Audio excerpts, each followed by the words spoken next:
لا حول ولا قوة إلا بالله العلي العظيم. أعوذ بالله من الشيطان الرجيم. بسم الله الرحمن الرحيم. الحمد لله الذي جعل الحمد مفتاحا لذكره وسببا للمزيد من فضله ودليلا على آلائه وعظمته. ثم الصلاة والسلام والتحية والإكرام على خير خلقه وأفضل بريته حافظ سره ومبلغ رسالاته الذي سمي في السماء بأحمد وفي الأرض بأبي القاسم محمد. اللهم صل على محمد وآل محمد وعلى أهل بيته الطيبين الطاهرين المعصومين المظلومين ولعنة الله على أعدائهم أجمعين. أما بعد فقد قال الله سبحانه وتعالى في كتابه الكريم. بسم الله الرحمن الرحيم. لا أقسم بيوم القيامة ولا أقسم بالنفس اللوامة. صلوات بر محمد وآل محمد. اللهم صل على محمد وآل محمد. કુરાન મજીદના 75મા સૂરા સૂરે કયામતની શરૂઆતની 2 આયતોની મેં તિલાવત કરી. ગયા શબે જુમામાં પણ આપણે કયામતના દિવસના ઉપર અકીદો રાખવાના શું અસર છે, જે ઇન્સાનના દિલમાં કયામત ઉપર ઈમાન હોય અને એ ઇન્સાન કે જે કયામતને નથી માનતો, આ બંનેની જિંદગીમાં ફરક જોવા મળશે. દુનિયા તરફ બંનેની નિગાહો એક સમાન નહીં હોય, એના ઉપર આપણે ચર્ચા કરી ચૂક્યા. આ સૂરે કયામતની આજે બીજી આયત ઉપર જરાક બાબતને અમુક બાબતોને રજૂ કરવી છે. આ સૂરે કયામત એની શરૂઆત 2 સોગંદ 2 કસમથી થાય છે. ખુદાવંદ આલમ 2 ચીજોની કસમથી સૂરાનો આગાઝ કરે છે અને ત્યારબાદ મહત્વની વાતોને બયાન કરે છે. 2 કસમ કઈ કઈ છે? સૌથી પહેલી લા ઉકસિમુ બિયૌમિલ કિયામા, સૌથી પહેલા રોઝે કયામતની કસમ, અને બીજું વલા ઉકસિમુ બિન્નફસિલ લવ્વામા, અને નફસે લવ્વામાની કસમ. નફ્સ એટલે આપણી આ રૂહ, આ જાન, આપણા અંદર જે જીવ છે એને કહેવાય નફ્સ. અને નફ્સના પણ અમુક પ્રકાર છે કે જેને ઇન્શાઅલ્લાહ રજૂ કરું છું. એમાંથી એક પ્રકાર નફસે લવ્વામાની ખુદા કસમ ખાય છે. નફસે લવ્વામા એટલે શું? જરાક એના ઉપર રોશની નાખવું જોઈએ. નફસે લવ્વામા એટલે આપણા અંદરનો નફ્સ, આપણા દિલના ઊંડાણમાંથી નીકળતો એક અવાજ, આપણી ફિતરત કે જે ઇન્સાનને ક્યારેક સારા કામ ઉપર વખાણે છે અને બુરા કામ ઉપર ટોકે છે. આ ચીજ દરેક ઇન્સાનના દિલમાં, દરેક ઇન્સાનના નફ્સમાં જોવા મળે.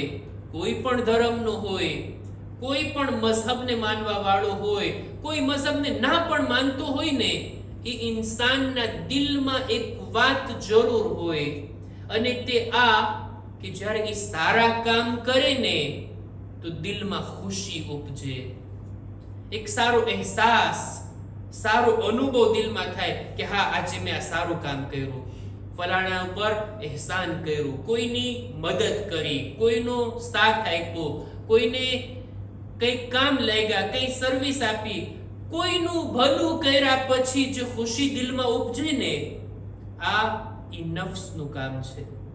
અને ક્યારેક ખુદાના ખાસ્તા ઇન્સાનથી બુરા કામ થઈ જાય, ખરાબ કામ થયું, ગુનાહ થયા, કોઈના હકમાં જુલ્મ થયો, કોઈને તકલીફ પહોંચાડી, દિલની અંદર એક ખટક પેદા થાય કે આ મેં ખોટું કર્યું, આ ન કર્યું હોત તો સારું હોત, શા માટે મેં ઓલાને તકલીફ આપી, શા માટે ઓલાને મેં અઝિયત આપી.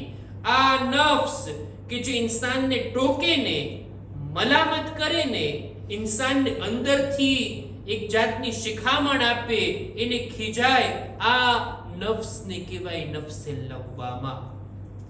ખુદા એની કસમ ખાય છે કુરાન મજીદમાં, આ નફ્સે લવ્વામા કે જે ઇન્સાનને સારા કામ ઉપર એને વખાણે અને બુરા કામ ઉપર એને રોકે, એને અટકાવે. આ બે કસમથી આ સૂરાની શરૂઆત થાય છે. સૂરે કયામત, કયામતના દિવસની કસમ ખુદા ખાય છે અને નફ્સે લવ્વામાની કસમ ખાય છે. આ બંનેની દરમિયાન કઈ રબ્ત છે? કયામતનો દિવસ ક્યાં અને આપણા અંદર રહેલો આ નફ્સ ક્યાં? બેની કસમ ખુદા ખાય અને આ સૂરાની શરૂઆત કરે છે. શું આ બંને ચીજમાં કઈ સમાનતા દેખાય છે? કઈ એકતા જોવા મળે છે? તફસીરનો મુતાલિયો કરી રહ્યો હતો, ઘણી સારી વાતો નજરોથી પસાર થઈ, એનો ખુલાસો રજૂ કરવા માંગુ છું. કયામતના દિવસમાં અને આપણા અંદર રહેલો આ નફ્સે લવ્વામા, એની અંદર અમુક સમાનતા છે, અમુક ચીજો એક સરખી છે. દાખલા તરીકે કયામતનો દિવસ હિસાબ અને કિતાબનો દિવસ છે. આપણા કામોનો હિસાબ કિતાબ થશે ને, કેટલા સારા કામો, કેટલા ખરાબ કામો, બધી એની હિસાબ થશે અને ખુદા આપણાથી હિસાબ લેશે. કયામતનો દિવસ હિસાબ અને કિતાબનો દિવસ, અને આપણા અંદર રહેલો આ નફ્સે લવ્વામા, એનું કામ પણ એ છે કે જે આપણો હિસાબ કરે છે, આપણા કામોનો હિસાબ રાખે છે. સારા કામ હોય વખાણે, બુરા કામ હોય તરત આપણને સજા આપે. આ નફ્સનું આ કામ છે. નફ્સની અંદર અને કયામતમાં આ રીતની એક સમાનતા જોવા મળે છે. બીજી પણ અમુક સમાનતા છે, એને રજૂ કરું છું. કુરાન મજીદની આયતોને આપણે જોઈએ ને તો આપણા આ નફ્સના 3 પ્રકાર કુરાન મજીદની આયતોમાં જોવા મળે છે. એક તો એ છે જેને કહેવાય નફ્સે અમ્મારા. નફ્સે અમ્મારા એનું કામ એ છે કે જે બુરાઈઓ તરફ ઇન્સાનને લઈ જાય, ગુનાહ તરફ ઇન્સાનને બોલાવે, બલકે ગુનાહ તરફ ઇન્સાનને ધકેલે અને નફ્સ લઈ જાય શૈતાનના રસ્તા તરફ. આને કહેવાય નફ્સે અમ્મારા. કુરાન મજીદમાં સૂરે યુસુફની અંદર છે ને, અઝીઝે મિસ્રની ઝૌજા એતરાફ કરે છે ને કહે છે, વમા ઉબર્રિઉ નફસી ઇન્નન નફ્સા લઅમ્મારતુમ બિસ્સૂ. હું મારા નફ્સને નથી મુકતી, એને બરાઅત નથી જો ચાહતી. મારો આ નફ્સ ઈ છે કે જે બુરાઈનો હુકમ આપે છે. આ નફ્સ છે કે જે ઇન્સાનને ગુનાહ તરફ લઈ જાય. આ નફ્સે અમ્મારા.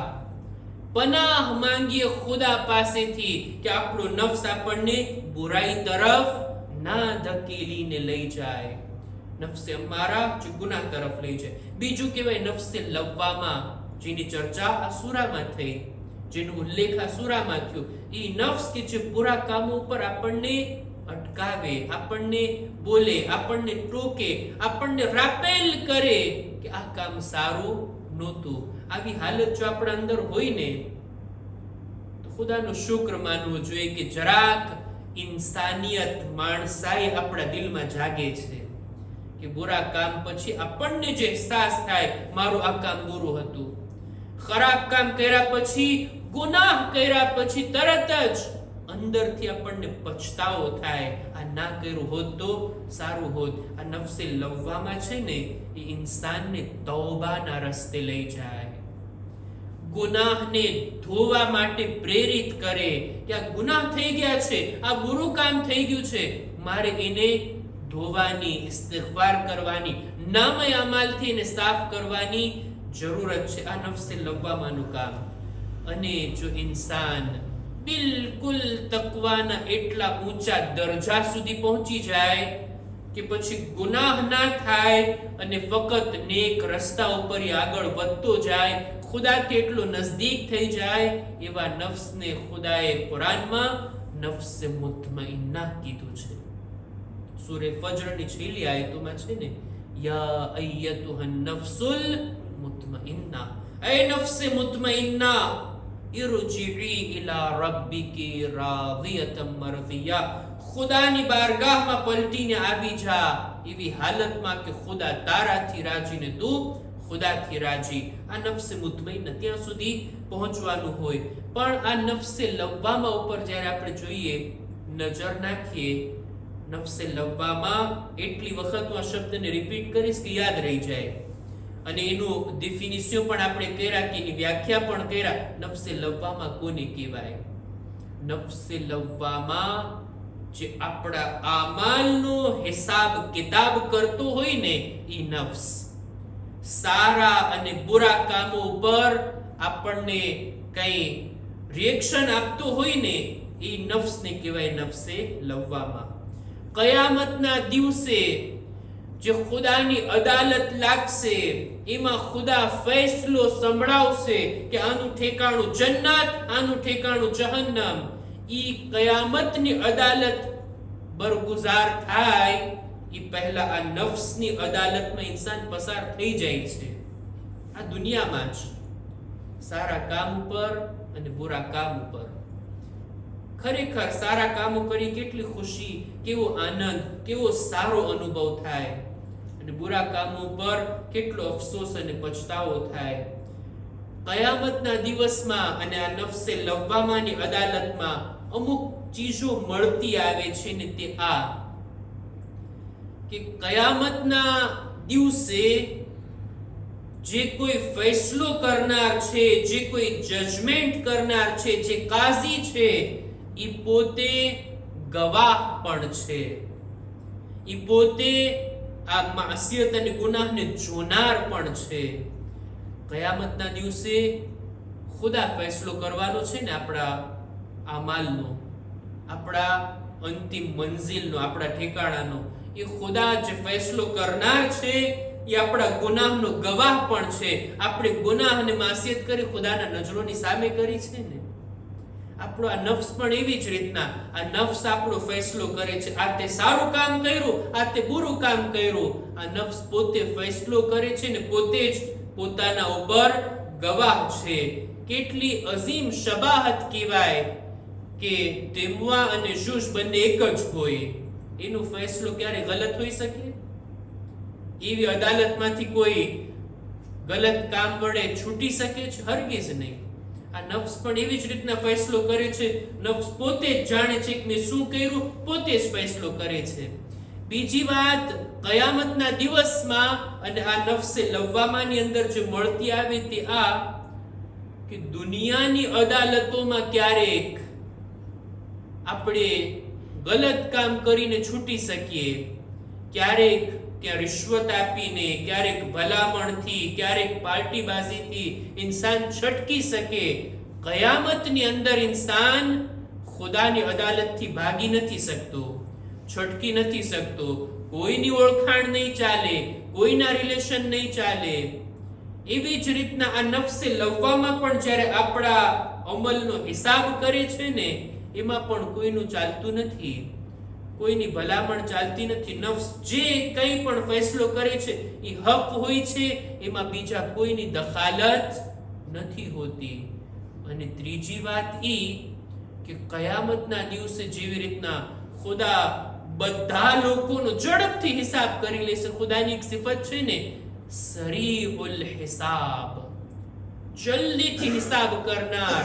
આપણો આ નફ્સ પણ આપણા બધા કામોનો ઝડપથી હિસાબ કરી લે છે, જલ્દીથી હિસાબ કરી લે છે. આખા દિવસમાં કેટલા કામો કર્યા, આખા વર્ષમાં કેટલા કામો કર્યા, આખી જિંદગીમાં કેવા સારા કામો કર્યા ને કેવા બુરા કામો કર્યા. આ નફ્સ આપણને આપણો જ હિસાબ જલ્દીથી કરાવીને આપણી સામે રાખી દે છે. દુનિયા મને સારો ઇન્સાન લેખતા હોય, પણ મારો નફ્સે લવ્વામાં મને કહેશે કે જેવો સારો તને લોકો લેખે છે એવો સારો તું છે નહીં. તારી અંદર આ બુરાઈઓ છે, આ ખામીઓ છે. જેવી રીતના નફ્સ જલ્દીથી હિસાબ કરીને આપણી સામે રાખી દે, કયામતના દિવસે પણ સરીઉલ હિસાબ છે ખુદા જલ્દીથી બધી આખી દુનિયાના લોકોનો, બધી ખલાયકનો હિસાબ લઈ લેશે. એ અલગ હિકમત છે, એ અલગ ફિલોસોફી છે કે કયામતનો દિવસ 50,000 વર્ષનો દિવસ છે. એના પણ અમુક હિકમતો છે, ફલસફાઓ છે. શા માટે આટલો લાંબો દિવસ? નહીંતર ખુદા ચાહે તો એક લમ્હામાં બધાનો હિસાબ લઈ શકે છે. આ એક અલગ મૌજુ છે કે જેની અંદર દાખલ થવાની અત્યારે જરૂર નથી. આપણે સૂરે કયામતની તફસીરને બયાન કરી રહ્યા હતા. કયામતના દિવસની ખુદા કસમ ખાય છે અને નફસે લવ્વામાની ખુદા કસમ ખાય છે. અને આ બંને એક સમાનતા છે બંનેની અંદર, અને તે આ કે કયામતના દિવસે આપણો હિસાબ કિતાબ થશે અને આપણો આ નફ્સ પણ આપણો હિસાબ કિતાબ કરે છે. જેનું દિલ બેદાર હોય ને, જેનું નફસે લવ્વામાં જાગૃત હોય ને, એને અહેસાસ થાય ગુનાહ કરવાનો. ગુનાહ થયા છે તો ગુનાહનો અહેસાસ એના દિલમાં આવે. જો ઇન્સાન વધારે ગુનાહ કરીને આ નફસે લવ્વામાની અવાજને ખતમ કરી નાખે, પછી ગુનાહ કરતું રહે, બુરા કામો કરતું રહે, દિલમાં અહેસાસ પણ ખતમ થઈ જાય. નફસે લવ્વામા જો બેદાર હોય તો ખુદાનો શુક્ર અદા કરવો જોઈએ. કરબલાના મેદાનમાં યઝીદના લશ્કરમાં, ઉમર સાદના લશ્કરમાં લોકો ઇમામે માસૂમને કત્લ કરવા માટે જમા થયા હતા, પણ દિલમાં એવો અહેસાસ પણ નહોતો. એમનો નફ્સ પણ આ નફસે લવ્વામાં ખતમ થઈ ગયો હતો. એનો અસર પણ આ લોકોએ ખરાબ કરી નાખ્યા હતા. એટલા ગુનાહો કરીને, એટલા બુરા કામો કરીને, એટલું હરામ પોતાના પેટમાં ભરીને આ નફ્સના અહેસાસને ખતમ કરી નાખ્યા હતા. નહીતર ઇમામ ખુતબા આપે, ઇમામ નસીહતો કરે, ઇમામ પોતાની ઓળખાણ કરાવે, ઇમામ હુસૈન હુજ્જત તમામ કરી લોકો ઉપર કે એ લોકો, શું મેં કોઈને બે ગુનાહને કત્લ કર્યો છે કે એની સજામાં તમે મને કત્લ કરવા આવ્યા છો? કે છે ના, તમે કત્લ નથી કર્યા. શું મેં કોઈ હલાલને હરામ કર્યું, હરામને હલાલ કર્યું છે? લોકો જવાબમાં આપે છે કે ના, એવું પણ તમે નથી કર્યા. ઇમામ કેટલા એમના નફ્સને બેદાર કરવાની કોશિશ કરે છે. ઇમામ સવાલ કરે છે કે અત્યારે આ સમયમાં રસૂલની ઔલાદમાંથી મારા સિવાય જમીન ઉપર બીજું કોઈ છે? લોકો કહે છે ના, ફરજંદે રસૂલ કોઈ હોય તો એ તમે છો. ઇમામ બતાવે છે કે આ સવારી, આ ઊંટ જેના ઉપર હું બેઠો છું, રસૂલે ખુદાનું છે. આ અમામો રસૂલે ખુદાનો છે. આ તલવાર રસૂલે ખુદાની છે. આ બધું બતાવે છે. એમ છતાં એમના નફ્સ બેદાર નથી થતા. પણ એક હસ્તી હતી કે જેમનો નફ્સ નફસે લવ્વામાં હજી મયરો ના હતો, બેદાર હતો. એનું નામ છે હુર. શબે આશુરના પોતાની ખતા, પોતાના ભૂલનો અહેસાસ એને જગાવે છે, એને બેદાર કરે છે. હુર અહેસાસ કરે છે જ્યારે ગુલામ એના માટે જમવાનું અને પાણી લઈને આવે છે, હુર જમતા નથી, હુર પાણી નથી પીતા, બલકે ખૈમાની બહાર આવે છે ને જાય છે. એમના દીકરાએ સવાલ કર્યો, એ બાબા, આ તમારી હાલત શું છે? હુર જવાબમાં કંઈ બોલતા નથી, બલકે પોતાના ફરજંદને લઈ અને ઇમામના ખૈમાની નજદીક આવે છે. કે છે તને કઈ અવાજ સંભળાય છે? કે છે હા, આકા હુસૈનના બાળકો અલ અતશ કહી રહ્યા છે. હાય પ્યાસ, હાય પ્યાસની સદા નાના બાળકો તરફથી ઇમામના ખૈમાથી આવી રહી છે. હુર કહે છે આ બાળકોની પ્યાસનો જવાબદાર હું છું. આજે આકા હુસૈન દુશ્મનોમાં ઘેરાઈ ચૂક્યા છે, એનો જવાબદાર હું છું. પોતાની ખતા, પોતાની ભૂલ, પોતાના ગુનાહનો અહેસાસ હુરને થઈ ગયો. અને આ અહેસાસ ફક્ત બેદાર નથી થતો, તૌબા તરફ એમને લઈ જાય છે. હુર આવે છે તૌબા કરવા માટે, ગુનાહોની માફી માંગવા માટે કેવા અંદાજથી આંખ પર પટ્ટી બાંધેલી, હાથ બંધાયેલા એક ગુનેહગાર, એક ખતાકારની માફક આવી ઇમામના કદમોમાં પડી ગયા. ઇમામ એને ઉઠાવીને ગળેથી લગાડે છે. હુર રડે છે, ગિરિયા કરે છે. આકા હુસૈન એને ઊભા કર્યા, ગળેથી લગાડ્યા. હુર સવાલ કરે છે, મૌલા, શું મારા માટે તૌબાનો દરવાજો ખુલ્લો છે? ઇમામ કહે છે, જા, મેં પણ તને માફ કર્યો, મારા ખુદાએ પણ તને માફ કર્યો. આ મોકા ઉપર હુરની આંખમાં આંસુ હતા, ઇમામની આંખમાં પણ આંસુ હતા. હુર સવાલ કરે છે, મૌલા, હું મારી ભૂલો પર રડી રહ્યો છું. આકા, તમે શા માટે ગિરિયા કરો છો?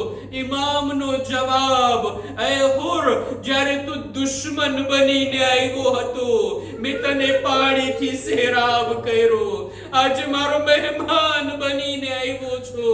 તારી મહેમાન નવાઝી માટે ખૈમામાં એક કતરા પાણી પણ નથી. અલા લઅનતુલ્લાહ અલલ કૌમિઝ ઝાલિમીન વસયઅલમુલ લઝીના ઝલમૂ અય્ય મુન્કલબિન યન્કલિબૂન. ઇન્ના લિલ્લાહ વ ઇન્ના ઇલૈહિ રાજિഊન. પરવરદિગાર, અમારી આ મુખ્તસર ઇબાદતને કબૂલ ફરમા. ખુદાયા, અમારા મા બાપના ગુનાહોને બક્ષી આપ. અમારી ઔલાદને નેક તૌફીક અતા કર. ખુદાયા, દરેક મુમિનીન મુમિનાતની જાન, માલ, ઇઝ્ઝત, આબરૂને હિફાઝત ફરમા. ખુદાયા, જો બીમાર છે, શફા ને તંદુરસ્તી અતા કર.